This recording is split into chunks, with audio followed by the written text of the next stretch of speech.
또 한번 시작을 해봅시다. 우리가 이제 상처를 개방하는, 크게는 이제 우리가 개방하는 단계 중에서 인식하기 단계, 안전벨트 매기 단계, 이제 표현하기 단계가 본격적으로 이제 시작이 되는데요. 이 표현하기 단계, 여러분 상처를 표현해 보신 적이 있으신가요? 할 때는 어떤 내용으로, 어떤 문장으로 표현을 하시는지, 그것도 조금 이제 다뤄보기는 하겠습니다만은, 표현하기가 사실 이제 얼마나 중요하냐, 왜 중요하냐 하는 것에 대해서 조금 먼저 말씀을 한번 드려보겠습니다. 상처를 우리가 꼭 표현을 해야 되냐, 말로 표현을 하든 글로 표현하든 이제 우리가 표현을 꼭 해야 되냐 하면은, 이런 질문을 할 수가 있는데요. 상처를 표현한다는 것은 내가 상처를 정면으로 대면하겠다는 뜻이에요. 표현 안 하고 숨겨놓는다는 것은 어쩌면은 내가 상처 앞에서 아직 당당하지 못하다는 뜻이기도 해요. 그래서 내가 말로서 또는 글로서 딱 대면을 한다는 것은 내가 이제 상처에 좌지우지되지 않고 끌려다니지 않고 이 상처가 주는 감정에 내가 주인이 되겠다. 이제부터 내가 너를 붙들고 너를 좌지우지하겠다는 선언이나 마찬가지. 독립선언하는 거죠. 명확하게 이제부터 너를 대하는 나의 태도는 이거다 하는 것을 뭐라 그럴까요? 구체적으로 드러내는 그런 어떤 것을 우리는 표현하는 거라고 볼 수가 있습니다. 내 자신이 가지고 있는 어떤 존엄성이나 가치가 상처로 인해서 훼손되거나 무너지거나 없어지는 게 아니다. 상처는 그냥 내 삶의 자그마한 한 부분일 뿐이다. 더 이상 너에 의해서 내가 좌지우지 흔들리지 휘둘리지 않겠다 하는 그런 선언이나 마찬가지가 바로 말로서 글로서 명확하게 이렇게 표현하는 거죠. 그래서 나의 가치를, 나라는 한 존재의 그 소중함을, 귀중함을 이제 회복하고자 하는 그런 어떤 시도가 상처의 표현이라고 이렇게 이제 볼 수가 있습니다. 그렇기 때문에 이 상처를 표현할 때 진실되게 말하는 게 좋아요. 진실되다는 것은 뭐 객관적인 사실을 말하는 게 아니라 내가 느끼고 있는, 내가 경험하고 있는 그대로를 표현하는 걸 말해요. 이 말을 하면 듣는 저 사람이 혹시 상처받지 않을까 싶어가지고 말을 좀 다르게 돌린다든지 뭔가 다른 말을 쓴다든지 이렇게 되면은 상처 많이 받았겠구나 이러면 아니 조금 받았어요. 뭐 우리 한국 사람이 쉽게 쓸 수 있는 이런 거는 진실한 표현이 아니기 때문에 어떻게 들으실지 모르겠지만 그때 정말 상처가 저한테는 컸어요. 솔직하게 그냥 말하는 거야. 진실을 말할 때 회복의 힘이 생겨요. 내가 어차피 상처를 회복하기 위해서, 상처로부터 치유되기 위해서 내가 이 과정을 거친다면은, 그리고 상처에 내가 당당해질 수 있다면, 왜냐면 상처받는 게 내 탓도 아니잖아요. 내가 문제가 있는 사람도 아니잖아요. 세상에 상처 안 받는 사람 나와보라 그래요. 아무도 없단 말이에요. 그럼 누구나 상처받을 수 있고 누구나 상처 입을 수 있는 그런 인간인데 나도 그런 많은 사람 중에 그냥 한 사람으로서 당당하게 내 주장을 하겠다는 거죠. 그래서 진실을 말할 때 마치 예수님께서 진리가 너희를 자유롭게 하리라 이렇게 하신 것처럼 진실을 말할 때 훨씬 더 회복이 더 빨라지고 회복의 힘이 더 커져요. 그래서 감추거나 상처를 숨겨놓거나 이렇게 하기보다 이제 더 이상 전전긍긍하지 않겠다.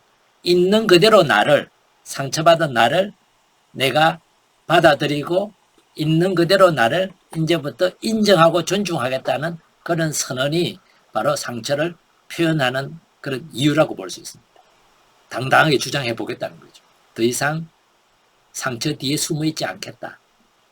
더 이상 상처에 내가 꿀려서 휘둘리는 그런 사람으로 살고 싶지는 않다. 이제 상처를 내가 관리하고 내가 조절하는 그런 내 인생의 주인으로 살겠다. 그래, 맞아. 나 상처투성이야. 그래서 뭐 상처 안 받아본 사람 나와봐. 그리고 상처받은 나를 있는 그대로 나는 이제 사랑하고 있는 그대로 받아주겠다. 그런 선언이 상처의 표현에 묻어나는 거예요. 그걸 표현함으로써 그것을 선언하는 거고, 표현함으로써 그것을 내가 당당히 주장하는 거라는 거죠. 그럴 때 비로소 내가 나다워져요. 표현이 그만큼 중요한 거죠. 그리고 신기한 게요, 우리 안에 묻혀져 있는 감정들은 표현을 하면은요, 그 억압되어 있던 그 힘이 점점 줄어들기 시작해요. 어떤 경우에는 한순간에 다 날아가기도 하고, 그래서 표현한 것 자체로 그냥 해소되는 사람도 있어요. 치유가 되는 사람도 있어요. 근데 좀 더 깊고 좀 더 복합적인 상처들은 그 표현 자체가 상처 치유의 시작이 되어가지고 점차 치유되는 쪽으로 방향을 잡을 수도 있어요. 어떻게 됐든 표현은 그래서 중요한 거랍니다. 어때요? 한번 표현해보고 싶은 용기가 생기세요? 그래서 막 오늘 끝나자마자 붙들고 얘기하지 마세요. 안전한 환경을 조성하는 게 중요해요. 그 전 단계를 꼭 기억하시는 게 중요하단 말이에요. 두 번째로는 우리가 이제 상처를 표현할 때 뭘 표현할 것인가 하는 이제 내용이 필요해요. 그 내용이 여러 가지가 있을 수 있는데 첫 번째는요, 가해자와 나한테 상처 준 가해자와 그 내용, 가해 내용이 분명한 그런 구체적인 상처들이 있을 수 있어요. 아마 그런 거는 기억이 나실 거예요. 가해자도 분명히 누군지 알아. 제가 상처 그러면은요, 고등학교 때 아직도 기억이 분명한 가해자, 3학년 때 담임 선생님. 가해 내용 기억나요? 그냥 저한테 저 의도나 뜻을 물어보지도 않고 그냥 귀사대기를 한 대 때렸던 그 선생님. 내용도 분명히 기억이 나요. 아주 구체적으로 기억을 하고 있거든요. 이런 상처도 있을 수 있고, 그 다음에 때로는요, 가해자가 불분명한 상처들도 있어요. 어떤 상처들이 그럴까요? 가해자가 불분명한 상처들은요, 예를 든다면은요, 우리 누구나가 이런 상처들이 더 많을 수도 있어요. 사별, 누가 가해자일까요? 우리가 꼭 따지자면 하나님이 가해자죠, 그죠? 왜 하필 이때 그 내가 사랑하는, 내가 의지하고 있는 그 사람을 데려가셨을까? 내가 왜 그렇게 아끼고 애지중지하고 친구처럼 지냈던 강아지를 왜 사고로 나한테 뺏어갔을까? 근데 사실 따져보면 가해자가 불분명한 경우는 이런 거에도 내가 꼭 가해자를 찾아내려고. 근데 말 나온 김에 얘기하자면요, 우리가 인간이요, 큰 고통을 겪잖아요. 그게 상처가 되든 안 되든 큰 고통을 겪으면요, 고통의 원인을 찾으려고 해요. 왜라는 질문을 하게 돼요. 왜 이 고통은, 그것도 나에게 왜 하필 이때에, 이런 질문들을 던져요. 그런데 그 고통의 원인을 찾는데 고통의 원인이 딱 찾아지면은 모든 분노가 그 고통의 원인이라고 지목된 그쪽으로 향하게 돼요. 그것이 정치인이든 하느님이든 아니면 우리 주변에 있는 구체적인 한 개인이든 또는 그것이 나 자신이든 분노를 쏟아내요. 그런데 정말 그 사람이 가해자일 수도 있지만, 그래서 내 분노를 감당해야 될 합당한 그런 어떤 가해자일 수도 있지만 억울한 사람일 수도 있어요. 그래서 그럴 경우에는 가해자가 불분명하다고 볼 수가 있어요. 사별 같은 것도 당연히 그렇고요. 그 다음에 자그마한 사소한 상처들이 누적되어서, 이런 상처 저런 상처 아주 사소한 것들이 누적되어서 내 안에서 쌓여오다가 내가 버텨낼 한계가 있어요. 예를 든다면은 이런 게 있죠. 어떤 책에서 제가 읽었던 내용인데요. 연세가 들어서 약간의 치매기가 있는 아버지와 이렇게 햇볕에 앉아서 같이 이제 휴일에 이렇게 책을 뒤적거리고, 이 아들은 휴대폰을 보고 있고 이제 치매기가 있으니까 돌보기 위해서 휴일에 아버지한테 와가지고 이제 같이 앉아 있는데, 그 둘이가 양쪽에 있는데 그 앞쪽 나무에 까치가 한 마리 와서 탁 앉았어요. 아버지가 물었어요. 그냥 가만히 앞만 보고 있던 아버지가, 얘야, 저 새 이름이 뭐냐? 까치예요, 아빠. 한 1분쯤 지났을까? 아빠가 다시 물었어. 얘야, 저 새 이름이 뭐냐? 까치라니까요. 또 1분도 안 지나서 아빠가 또 물었어요. 얘야, 저 새 이름이 뭐냐? 까치라 그랬잖아요. 목소리가 조금씩 높아요. 여러분 같으면 몇 번까지 대답해 줄 수 있을 것 같아요. 까치라 그랬잖아요. 왜 자꾸 묻고 그래요? 몇 번 지나면은 목소리가 이렇게 톤이 올라갈 것 같아요. 이게 막 톤이 올라가서 그냥 막 화가 나가지고 시끄러고 있으니까 옆에서 그걸 지켜보던 엄마가 얘기를 하더래요. 아들아, 네가 3살 때 똑같은 질문을 너가 아빠에게 했다. 저 꽃 이름이 뭐예요? 하고 물었을 때 아빠가 그 꽃 이름을 얘기했는데, 내가 그 꽃 이름이 어려워서 또 물어보고 하는 것을 10번도 더 했는데 아빠는 한 번도 큰 소리 안 치고 꼬박꼬박 대답을 다 해줬단다. 사실 우리가 보면 상처를 받는 이유 중에, 우리가 다음 시간에 좀 말씀드리겠지만, 내 안에 있을 경우가 많아요. 내가 선을 그어놓았죠. 이런 질문은 2-3번 하면 끝내야 된다 하는 선을 내가 그어놓으면은요, 내가 서놓은 그 한계를 넘어서는 순간에 어떻게 될까요? 나는 폭발해요. 그래서 우리가 살아가면서 크고 작은 상처들이 우리 안에서 쌓여 가다가 내가 그어놓은 어느 선을 넘어서는 순간에 이게 이제 상처가 되기 시작해요. 그전에는 상처라기보다 약간의 불편함, 약간의 귀찮음, 약간의 마음 안등, 그냥 지나갈 수 있는 것들인데, 내가 그어놓은 어떤 기준들, 내가 그어놓은 어떤 선들을 넘어가는 순간에 이게 이제 나한테 상처가 돼. 저 인간이 보자 하니까. 참는데도 한계가 있지. 가만히 있으니까 가마떼기로 보나? 이게 나를 무시해도 분수가 있지. 이건 누구 마음 안에서 일어나는 걸까요? 내 마음 안에서 일어나는 거예요. 그때부터 이것이 이제 상처가 돼요. 가해자가 불분명한 어떤 자그마한 사건들이, 이런 사건 저런 사건, 우리 집안은, 우리 식구들은 나를 사랑하지 않아, 이렇게 결론을 내리는 거예요. 그러면 그때부터 이게 이제 상처가 되기 시작해요. 아버지는 나를 싫어해. 엄마는 큰언니보다 나를 미워해. 큰언니만 사랑해. 이거는 자잘한 것들의 누적이 어느 순간에 도달하면은 어떻게 해요? 내가 이제 나름대로 이런 걸 모아가지고 결론을 내려요. 이런 것들은 어떤 경우에는 엄마가 가해자라고 내가 볼 수는 있겠지만은, 어떤 경우에는 가족이라 그러거나 또는 이 사회도 그럴 수가 있어요. 예를 들어 IMF 때요, 많은 사람들이 실직을 당했어요. 가해자가 누굴까요?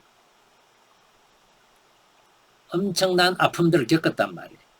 지금 코로나 상황 때 우리 많은 사람들이 정신적으로 심리적으로 굉장히 고통을 겪고 있는 사람들이 많아요.